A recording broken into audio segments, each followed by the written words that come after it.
everyone, I'm Haley Foster, and on Executive Interviews, I'm uncovering the hidden strategies for real business success.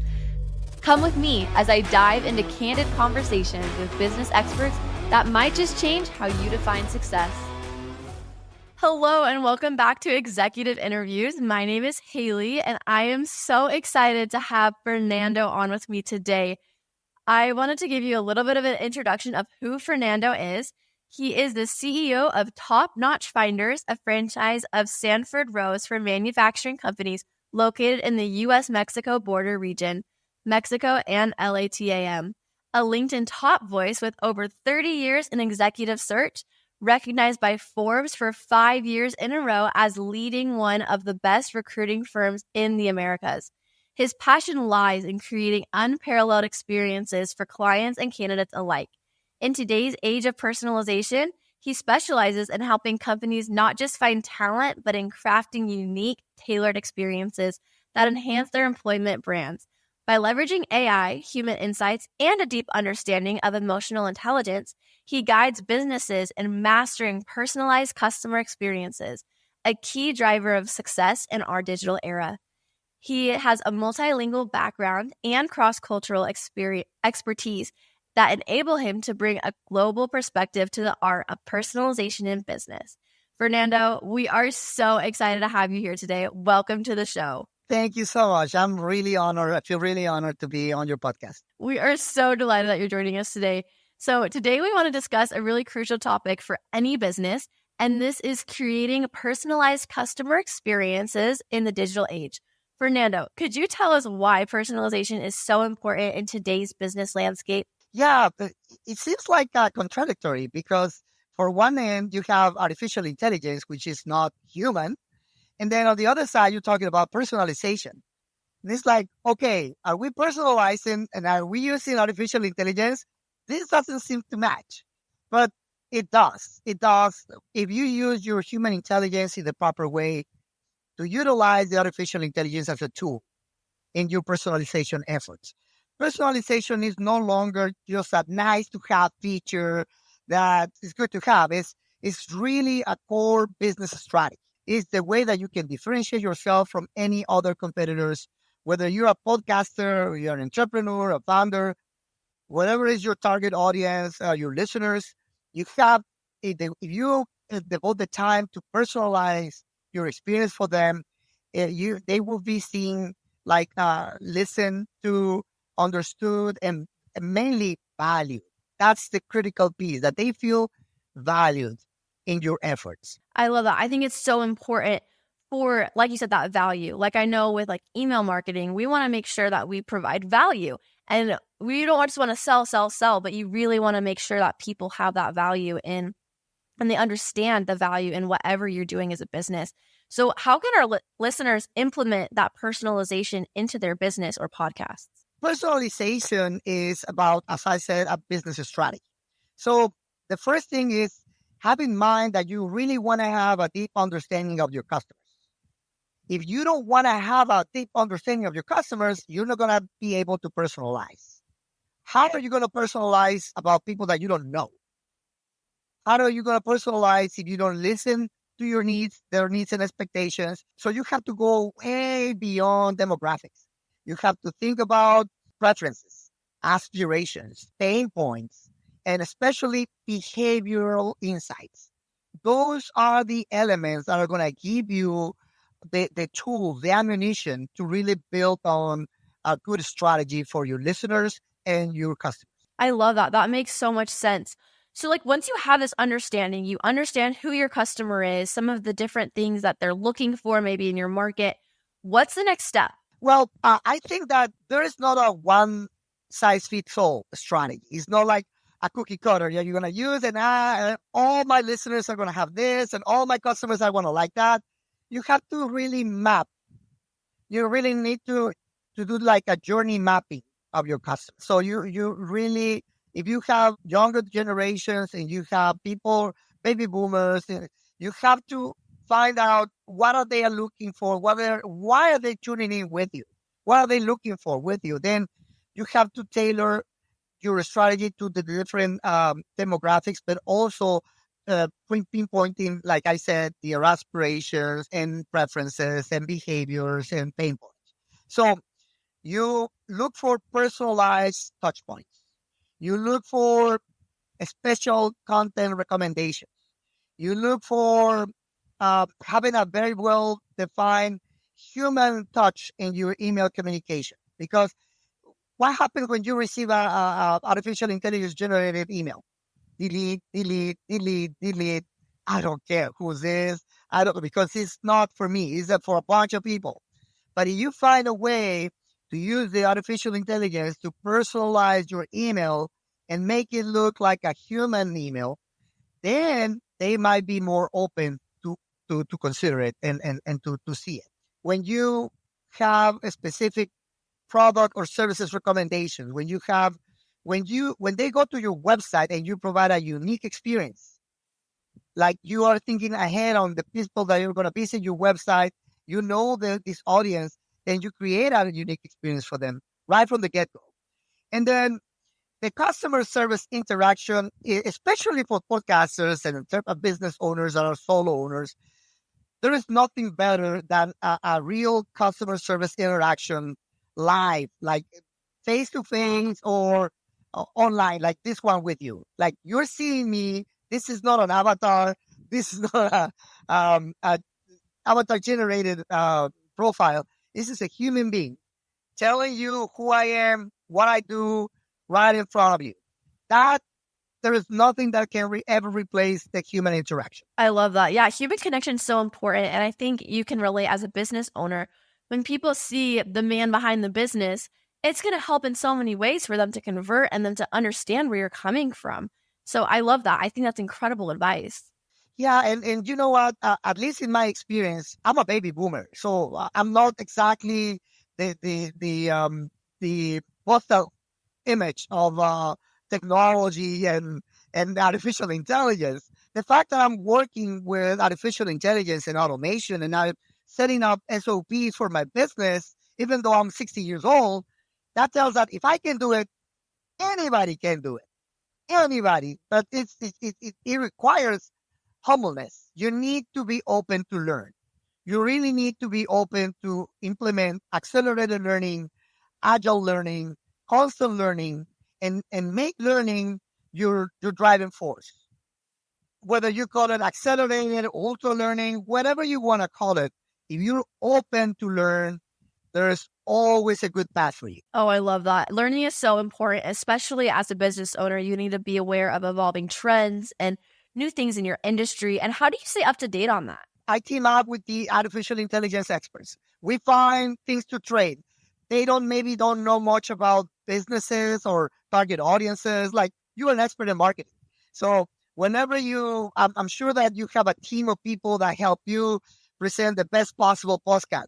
Well, you show them something, you teach them something, and you learn something from them. And by teaming up and working as a team with the people that are experts in the different fields, that's when you get unified, diverse, and inclusive approach to the learning process. And that's where you really get the best out of your organization, when you rely on other people, expertise, and abilities, and they come from a different perspective, from a different point of view, and that enrich a lot your learning process. Does everyone in your business and corporation have an eagerness to learn, or is it just something that like business executives should have, or where do you think that stands on learning? Who should be the learners of a business? That is an amazing question. Thank you so much. I don't know the answer to that. No, I'm kidding. No, I'm a headhunter. So one thing that I have learned is that whoever I'm going to hire for my team is somebody that is willing to learn. If they don't have that trait, I don't hire them. I don't care if they are the best and the brightest in the industry. At least they have to have the willingness, the openness to say, you know what? Yes, I'm an expert on this, but I don't know it all. I'm open to learn. That's the key word for me. Okay, you're open. We're in business. We're good to go. So part of that effort is to make sure that for their own sake and your own sake, don't hire somebody that is not willing to learn. Don't hire somebody that have too many limiting beliefs, so many biases, too many procrastination issues. If they don't want to learn, there is nothing you can do. It's their own journey, it's their own process, their own path.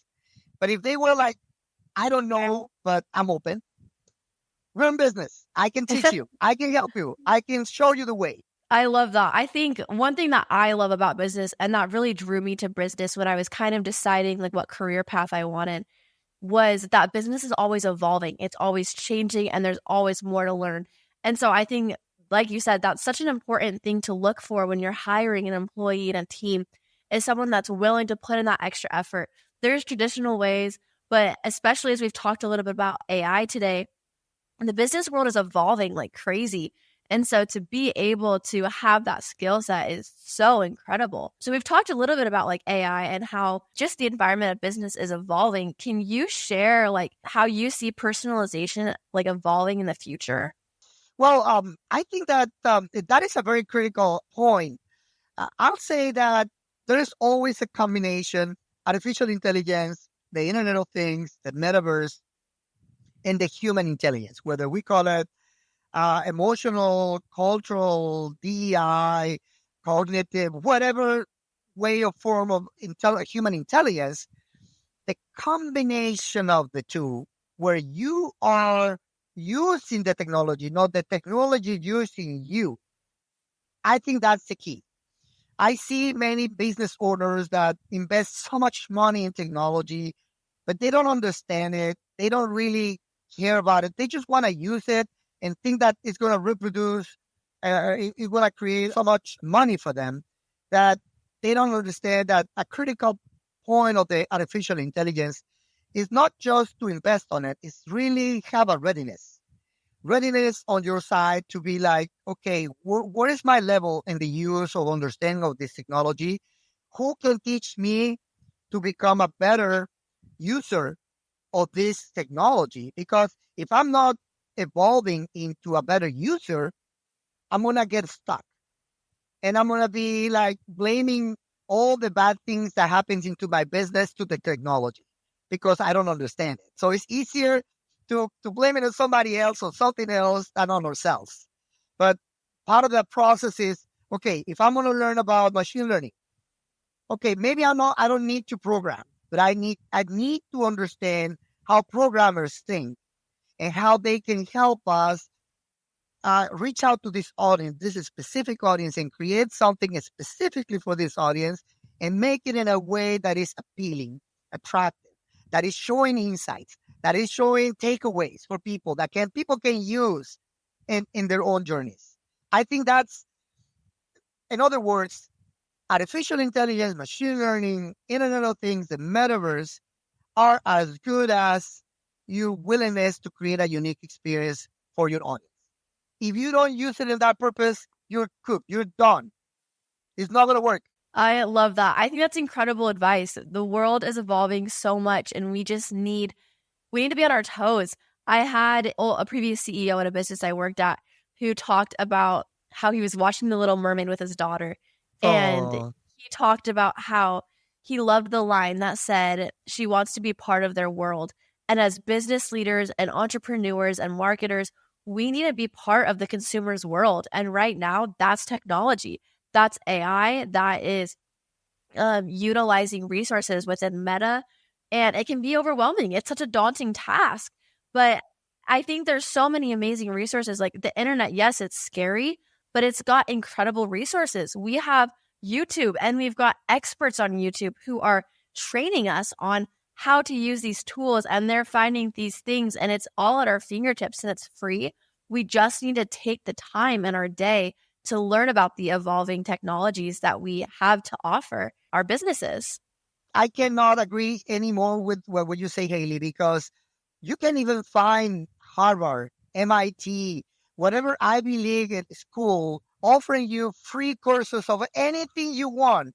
Maybe they just don't give you the certificate or the license or the title, but the learning is there. It's free. It's just waiting for you to come and get it and make it yours and utilize it the right way. So you're absolutely right. Being part, but the problem that I see with making it your own journey to produce a unique experience for your customers and personalize it is because when you're a business owner, I used to be like that. You used to be transactional. I want to get something from you. I want your money, or I want your time, or I want this, or I want that. I'm going to give you this, you give me that, and that's it.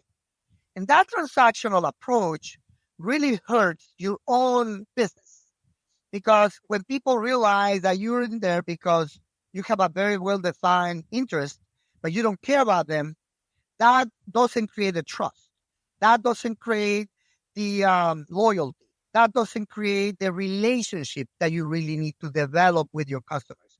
You need to be willing to develop a relationship with your listeners and your customers. If you're not, you're going to fool yourself. You're going to be self-deceiving yourself. Like, why people don't listen to me? Why people don't get my product or my service? Why people don't care about me? Because you're telling the world, I'm a transactional guy. I only need you for this. I don't care about the rest. Yeah, I couldn't agree more. It's so important to incorporate not just like knowing your customer, but incorporating that personalization. You need them to feel like you know them and you want to help them. Do you have any examples, like with your time as the CEO of Top Notch Finders, of how you guys have incorporated personalization into your business, just so our listeners can understand how to put this into action, what we're talking about Yes, today? that is a great question. Let me give you an example. I have, I'm going to change some of the real people for other people so they don't get feeling like they got hurt or their feelings are hurt. Um, Absolutely. I got this assignment to find a VP of operations to run multi-sites in different parts of the world, in the US, Latin America, and in Mexico. So the requirement was we need a VP of operations that could be based out of the US, but can be visiting all these different sites and have unified perspective and understanding of all those different locations. Because even though it's the same product, it's the same company, every site has their own culture, their own personality. The core of the business is the same. The organizational culture is the same, but in reality, they have different worlds in the different organizations because people from Mexico in the north of Mexico are different from the people of the south of Mexico. And in Brazil and Argentina and all the different Latin American countries is the same. Is the same country, but it's not the same people. They have the similar values, but not the same values. So personalizing this PP of operations approach, it was a difficult thing. And they just sent us a job description like, okay, just follow these guidelines and this is exactly what we're looking for. And then we were like, okay, we have a bunch of questions for you. And these questions are very critical because at the end of the day, we want to make sure that you feel comfortable with the options that we present. To make a long story short, we set up, we sit down with them and have a breakdown of the requirements, and we show them that their expectations were very limited to the present time, and they weren't thinking about the future. They weren't thinking about in 5 years, 10 years time, and the upward mobility potential of those individuals. What if the individuals wanted to be CEOs or COOs of the organization? They weren't thinking about evaluating those tools or those abilities toward the future. They were just thinking, we need this now, and we need it for this organization. But they weren't thinking about, well, is this person open enough to understand the needs of people in Mexico, or people in Brazil, or people in Argentina? How are they going to deal with the different expectations and needs of their groups? How are they going to relate to them? How are they create a personalized approach to their business journey?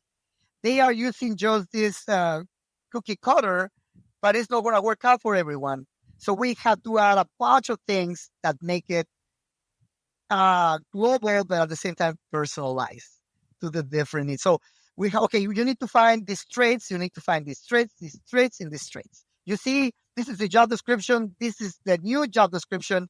How do you like this one? Oh no, we like that one way better. Okay, now we're going to use it to create a unique experience for the candidate. So we created this interview, the pre-interview with them. Instead of us just getting the resume and send it to the client and see what happens, we did some role modeling interview with them, and then we did like, okay, do you realize that you're not saying this? You are an expert on this. You're an expert on this. You're an expert, but you're not saying that. You're conveying just the typical answer to these typical questions. And what are your strengths? Oh, la la la la la la la la la la. But you're not saying that you've been managing a $2 billion operation with the complexity of 7 countries, understanding low volume, high mix, high volume, low mix, on a continuous improvement environment with all these emotional intelligence tools and these cultural intelligence tools. You're not saying all that. Oh, wow. And then it became a unique experience for the candidate. Like, oh, wow, they are coaching me. They are mentoring me. I'm not telling them to make to say a lie. I'm not showing them what the client is looking for, but I'm teaching them how to sell themselves. And by doing that, by them forcing them to prepare themselves, when they get to the interview with the client, the exchange of information and the relationship on the interview is a very different dynamic. They feel like, oh, wow, this is a great candidate. And they like, oh, this is a great company, because we also coach and mentor the client. Like, okay, show me how you're going to interview these candidates. Then they go through the interview questions like, oh, you're not asking this. You're not looking for this. You are not evaluating this. How are you going to know if they are going to know about focus or about analytical thinking or critical thinking? How are you going to measure that? How are you going to evaluate that? No, we're not, right? No. So incorporate this kind of questions, incorporate this kind of scenarios, these evaluation systems, this process. Make it more difficult for them, but at the same time, a different experience, a unique experience for them from that perspective. And of course, every client is different, and you cannot do everything the same with every client because their needs and expectations are different as well. But by creating those scenarios, on a daily basis, communicating with them on what is right, what is wrong, what they like, what they don't like, and they feel like you are empowering them to make good decisions. You are helping them do the process, due diligence, the proper due diligence and their process and decision-making process. And you're transparent and you're honest on your approach, and you don't force things. You respect their time. You respect their status. You respect their positions. I think by doing all that, you are creating a very unique experience for both sides. And then at the end of the day, the match is natural. Like whoever does the better job in connecting on a human base with the other is the winner. And it's not about who is the best at selling, it's who is the best at connecting with the client, connecting with the candidate, and winning the war of talent. Fernando, I love that example. That was phenomenal. I love that you touched on building that emotional and personal connection. You talked about building credibility for yourself and your company, and further going on to create these unique, empowering experiences with the person or customer you're talking to. I think those unique experiences are more likely to be remembered, especially when you have built that emotional connection and that credibility. So I find that so incredible that you have made this such a big practice and something that your company really leans on and stands for in this age of personalization. Thank you so much for sharing that example with us. We are running low on time here, but Fernando, what is any last advice you might have for our listeners today? I will say my final advice, which is only one advice because there's so many resources out there, so many really well-known individuals that are experts in this, that I'm just another human being sharing my piece of history, my piece of what I have been through in my life. I would say start small, but have a big vision of transcendence in your mind. Not the transactional approach of I want to sell, I want to make money, but I want to be remembered. I want to build a legacy. I want to create this image that I don't know how many years pass after we have this first interaction or these interactions. You're going to remember me. You're going to always see like, oh, I know who you are. I remember that conversation. That let me give me so many insights, so many takeaways. I always be very appreciative of that. If you are in a position to build that image and walk the talk Not just say that, but really actually make it happen. Every interaction that you have with any individual at any given time is going to be very fulfilling for you. So start small and do your scale personalization efforts, making sure that everything that you're doing is built on a really strong blocks. Use data for your decision making process. Make sure that you're supporting yourself with correct data, not any data, but the best data possible. Invest in data in development. Um, Never forget that the most critical point is not going to be that data, but the human aspect for you, your willingness to create a unique relationship with these individuals and be respectful for them. Respect to privacy concerns, to transparency. Important to have audience control over information. Important to have meaningful connections and especially continuous refinement. You can always find a new tool, a new technology, something that can make you better if you're willing to learn, if you're willing to go that path. Fernando, I love that. That was also such a good recap of some of the things we talked about today. And I want to brag on Fernando. Fernando's really good at this personalization. When we first hopped on before I started recording this episode, we were chatting a little bit.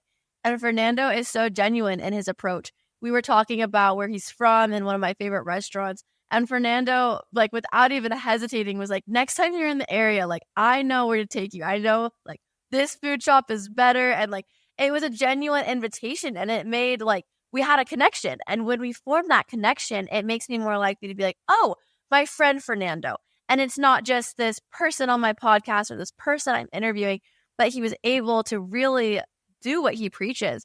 And so I loved that example. And I think that that relates really well to our show today. And so I just want to encourage you guys listening to be genuine in your approaches. It doesn't matter who you're talking to. It doesn't matter what you're doing, whether you're at a trade show, whether you're just on a conference call. If you have those genuine approaches and really personal connections, people aren't going to forget you. They're going to remember you. They're going to remember your legacy.